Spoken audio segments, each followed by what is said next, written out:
How to cooking scrambled eggs in the microwave. Scrambled eggs are one of the most useful things you can learn how to make since they make a great snack or inexpensive meal.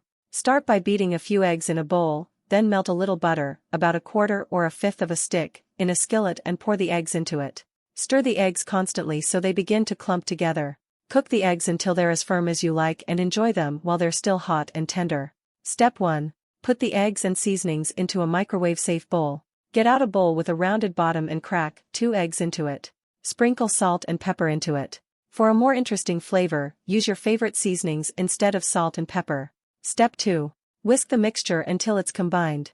Use a small whisk or a fork to beat the eggs and the seasonings. Keep mixing until the yolks are combined with the whites. Step 3. Microwave the eggs for 1.5 minutes using high power. Place the bowl into the microwave and heat the eggs for 30 seconds. Stop and stir the eggs before microwaving them for another 30 seconds. Stop and stir the eggs again before you heat them for a final 30 seconds. The eggs should form curds and become set once they've finished cooking. Step 4. Stir in a little butter for a richer flavor. Remove the bowl from the microwave and enjoy the eggs while they're hot. If you'd like the eggs to have a buttery flavor, stir in 1 teaspoon, 4.5 g, of butter until it's melted. Thanks for watching my videos. Please subscribe, like, and share.